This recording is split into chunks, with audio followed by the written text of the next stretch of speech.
Hey everybody, John O'Connor here again. My last video ran a little long and I rambled a bit. With that in mind, let me just hit the high points of it. Had an amazing spring break, that's why I didn't make any videos. Went to go see Wicked, had an amazing sushi dinner for my birthday, and now I'm back. So, with all that in mind, today I want to jump on my soapbox. I have a couple ideas of what I want to be posting this week. I've been toying around with what I want to do. There will be a new Welcome to Lexington, and I think for the first time ever I'm going to do 2 bucket list characters in 1 week. That I might back out of that and just do 1 bucket list character. Both are going to be strong female protagonists. My first 4 were all male, so I'm going to switch it up a bit. So, today I want to jump my soapbox. I want to bitch about D&D. It's an easy target. There's a lot wrong with it. But I'm going to talk about things that you don't normally think about. Prices. Not of weapons, not of clothes, not of adventuring gear. No. That's all covered. I don't have a problem with that. I obey those prices. My problem is, in any good form of storytelling, there's the occasional story where you acquire an inn, you acquire a castle, you acquire this, that, or the other, and it needs maintenance. Now, they give you prices for building a new room, they give you prices for repairing things, but say hypothetically, you bought a bar. There is not a price chart of what to stock your bar with, because you would, in theory, have the right to appeal to a lowbrow clientele all the way to high end.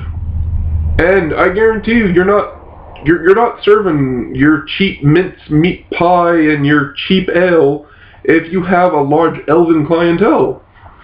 You know, so one of my problems with D&D is that I find myself constantly making charts so that my players have something to go reference back to. It's not something I like to do, but it's something that I don't want to get out of hand. I don't want them going, well, I have gold embroidered this and silk. It's like, no, there has to be limits. If you want to tell me how nice and decorated your room is, well, then you better spend some money on it. So, already I have a high-end to medium-end liquor chart put together and a bedroom item chart put together, which also includes dimensions, you know, the height, width, and length of things, because if you have a 10-foot by 10-foot room, there are certain limitations to what you can and can't put in there, just like anything else. So this is something I know is contrary and, you know, doesn't need to be talked about. Probably not. No. But if you're trying to go for deep immersion, if you're trying to go for good storytelling, then yeah, it does make the extra little touch when your player can decide, okay, well, I've actually found a semi-permanent residence, somewhere where I can go back to and I can rest here for free, you know, I'm not paying an inn. This is a problem. If you're just telling a story about adventurers who go out and then, like, you know, they're traveling the road, they're traveling country, then you don't need any of what I'm going to be bitching about today. But if you're telling a story where there's a central focus, a city, you know, a county, you know, if there's a place where you're going to need to take up residence for a while, and you're not adventuring every day in the town, then you're not going to want to pay the 2 copper to gold piece a day. It's just not sound for you. You know, if you think you're going to be here more than 6 months, you know, and you're an adventurer, you have the money, why not? 4 people pitch in and buy a small cottage outside of town.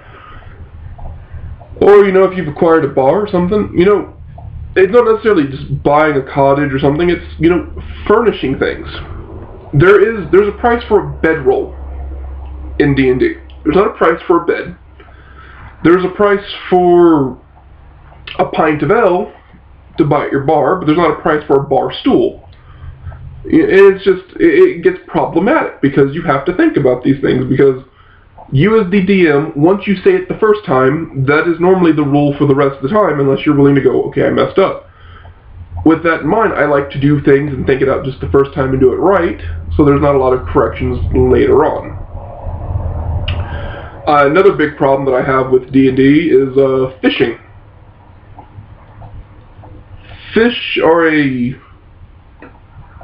bountiful source of nutrition for any traveling adventurer. It stops you from having to spend the night at the bar if you want to just camp outside and you want to find your own food. There is no price for... There's a price for a fishing hook in the player's handbook, but you cannot find bait and tackle. You cannot find the price for a fishing rod. Or you might be able to find the price for a fishing rod, don't quote me on the last one, but I know there's no fishing string, so I just used the price of twine, which wasn't even given until Dungeoneering. So you had to wait for the book of Dungeoneering to get twine, which I guess you could use as fishing string. You can buy a sewing needle in the player's handbook, but you cannot buy string to, sew. So they give you a lot of things that work in tandem, that don't work by themselves. If you have a sewing needle, you don't have everything to patch up your own clothes. I know at most it's a copper or half a copper, but it's still, if you take a little extra time and effort to put those things in, it makes it feel like a more complete thought.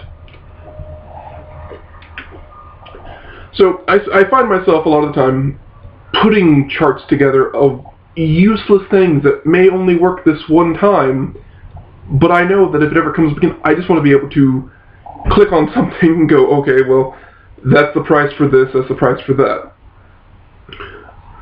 The bedroom item chart, I haven't changed much. The only thing I didn't have in there originally was chairs. I had to add chairs there. My liquor chart, I had to change.